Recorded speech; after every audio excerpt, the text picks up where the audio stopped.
አሰላሙ አለይኩም ወራህመቱላሂ ወበረካቱ። ውድና የተከበራችሁ የቻናሌ ቤተሰቦች እንዴት ናችሁ? እኔ ያለሁ አልሐምዱሊላህ። ወዳችሁ ፈቅዳችሁ ስለምትከታተሉ ከልብ አድርጌ አመሰግናለሁ። ይህን ቪዲዮ ከወደዳችሁት ላይክ፣ ሸር፣ ሰብስክራይብ ማድረጋችሁን አትርሱ። አስተማሪ ታሪኮችን አካፍላችኋለሁ። የማይጠገብ ልብ ክፍል 6። እባክህ ማለት የፈለግከው ገብቶኛል። አላህ የሚወዳቸውን ነው የሚፈትነው፣ ትልልቅ ፈተናዎችን ነው። ከዛ አንጻር ያንቺ ምንም ማለት አይደለም እያልከኝ ነው አይደለም? እሱም ብቻ ሳይሆን የሚፈትነንን ፈተና በፍቅሩ ልክ እንደሚጨምርልን እንዲታይበት ነው። ግን እኮ ለምን ያዘዘንን እየሰራን የእሱን ሀቅ ሳናጓድል ለምን ይፈትነናል? ብልህ ሴት ትመስልኝ ነበር። ይሄ እኮ ቀላል ካልኩሌሽን ነው። እኔ አንቺን በጣም የምወድሽ ከሆነ በየሰዓቱ እንዲታስታውሽኝ፣ በየጊዜው እንዲትለምንኝ፣ ሁሉንም እንዲታደርጊልኝ እፈልጋለሁ። ሁሉንም ነገር ካሟላሁልሽ እኔ ጋር የምትመጭበት ምንም አይነት ምክንያት ሊኖርሽ አይችልም። ስለዚህ አንድ ነገር አጎልብሻለሁ። ሰራተኛ ከሆንሽ ደመወዝሽን እቀንስብሻለሁ። ለእሱ ስትይ ወደ እኔ ትመጫለሽ። ጌታሽንም እንደዛ አሰቢው። አንድ ነገር ከጎደለብን እኛ ሰዎች ምስጋና ቢሶዎች ነን። ለምንስ ረሽዎች የተባልን ይመስልሻል? ስለምንረሳ አይደል? ትንሽ መልካም ነገር ስናገኝ የሰጠንን አካል ረስተን የራሳችን ስራ ውጤት እንደሆነ ሁሌ በደስታ እንከንፋለን። ስለዚህ ፈተናዎችን ይልክብናል። በአቅማችን መሸከም የማንችለውን ፈተናዎች የዛኔ የእሱ መኖር እናስታውሳለን፣ እንለምነዋለን፣ እናመሰግነዋለን፣ እናወድሰዋለን። ታዲያ ፈተና የሚያበዛው የሚወዳቸው ላይ ነው። እሱን እንዳትዘነጊ። ጌታሽ እኮ ከእኛ ሰዋዊ ጠባብ አስተሳሰብ እጅግ የሰፋ ጥበብ ያለው ነው። ሁሉንም የሚያደርገው ለኸይር መሆኑን ታምኝበታለሽ። የዛኔ እብራሂምን አብርሃምን እንደፈጀው አንቺም ይፈጅሻል። ስለዚህ አንቺም በመፈተንሽ እድለኛ ነሽ። እንደ ስምሽ ደግሞ በኢማን ጠብቂ። ማሻአላህ በጣም ትፈላሰፋለህ። ባሳለፍኩት ነገር እድለኝነት እንዲሰማኝ ያደረከኝ ጀዛከላህ ኸይር። ያሳየኝ በፈገግታ የበራ ፊት በመለስተኛ ፈገግታ እየመለስኩለት ነው። አልሐምዱሊላህ ተሳክቶልኛል ማለት ነው። ከፈለግሽ ስለ ወንዶች በአስተሳሰብሽ በትዳር ላይ የፈጠረብሽን አስተሳሰብ ልክ እንዳልሆነ ግን ላሳይሽ ይችላለሁ፣ ፈቃደኛ ከሆንሽ። ትዳር ካሰብነው ሰው ጋር ቀልድ መጀመር እኮ ትርፍ ይሄ ነው። አረ ተስማማሽ? ምንድን ነው የምስማማው? በቀረኝ 3 ሳምንት ውስጥ ስለ ትዳር ያለሽን አመለካከት እንዲያስቀይርሽ ነዋ። መልካም ባሎች እዚህ ዓለም ላይ እንዳሉ እንዳሳይሽ። ሀሀ ብዙ ታስባለህ ባክህ። እንዴት አድርገህ ነው የምታስቀይረኝ? ይልቅ እዛ አዛን እየተሰማ ነው፣ እንድ በቃ አልኩት። እሺ ካልፈለግሽ ምን ማድረግ ይቻላል? ብትሰሚም ግን ጥቅሙ ላንቺ ነው። ያው አንድ ቀን ትዳር ስትይጂ ትጠቀሚበት ነበር። እንዲህ ሲለኝ እኔም በቅርብ ሙሽራ እንደምሆን ትዝ አለኝ። እና እንዴት ነው መልካም ሚስት መሆን የምታስተምረኝ? ያው በግድም ቢሆን ለቤተሰቦች ስል እኔም በቅርብ ላገባ ነው። ከዛ በኋላ የሚፈጠረውን አላህ ያውቃል። እንዴ እሱማ በጣም ሀሪፍ ማለት ነው። ማንን ነው የምታገቢው? አላውቅም። እስከ ዛሬ በውሳኔ ጣልቃ የማይገባው አጎቴ በአሁኑ ግድ ሊድረኝ ነው። በቃ አታስቢ። መቼም አጎትሽ የመረጠልሽን ጥሩ ሰው ቢሆን ነው። ለትዳር ደግሞ ማክሰኞ ተገናኝተን ስለ ጥሩ ጎን አሳይሻለሁ። በይ ተነሽ እንሂድ አለኝ። እንዴት አድርገ ከተቀመጥኩበት ተነስተን መሄድ ጀመር። ማክሰኞ ከዙሁር በኋላ እዚህ ጠብቂኝና አንድ ቦታ ወስድሻለሁ አለ ለስለስ ባለ ድምፁ። ከማላውቀው ሰው ጋር የትም አልሄድም ተኮሳተርኩ። ስለ እኔ ከፈለግሽ ኡስታዝን ጠይቄ፣ ደግሞ ያለሽበት ሁኔታ ስላሳዘነኝ በምችለው ልረዳሽ ብዬ ነው።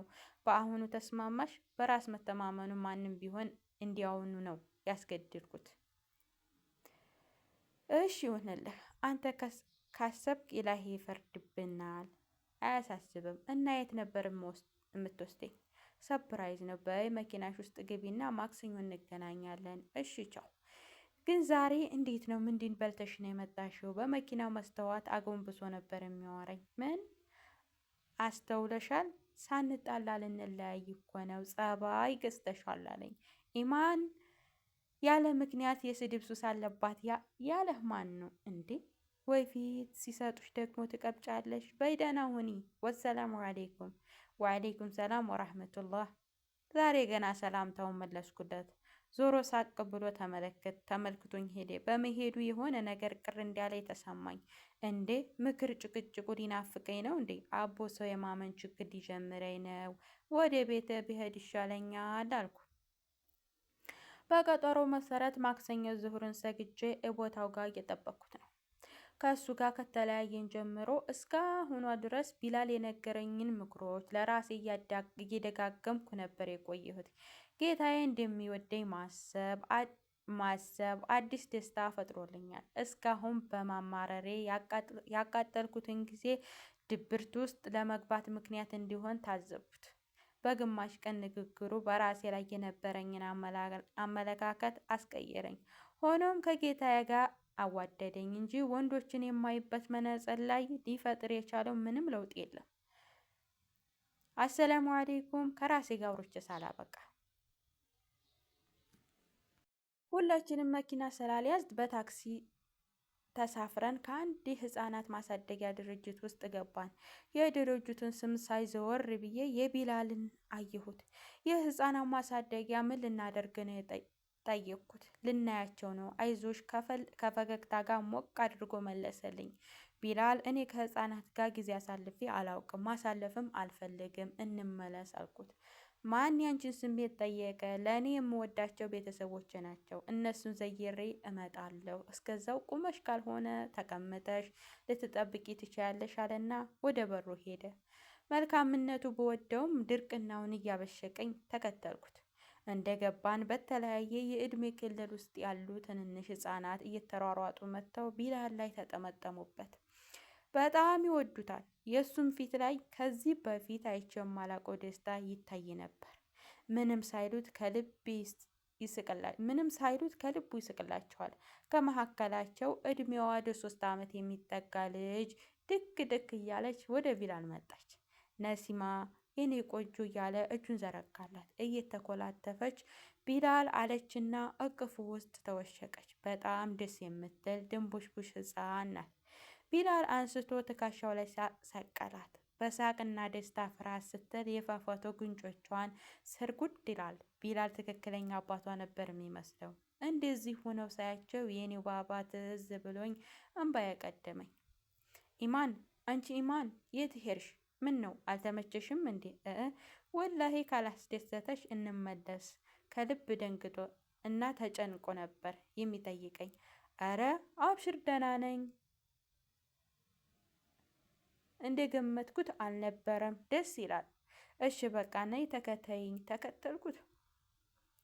አንዲት ሴት ወደኛ ቅርባ ስለ ህፃናት ሁኔታ፣ ስለሚሰጠው አገልግሎት የመሳሰሉትን ስታስረዳን ቆየች።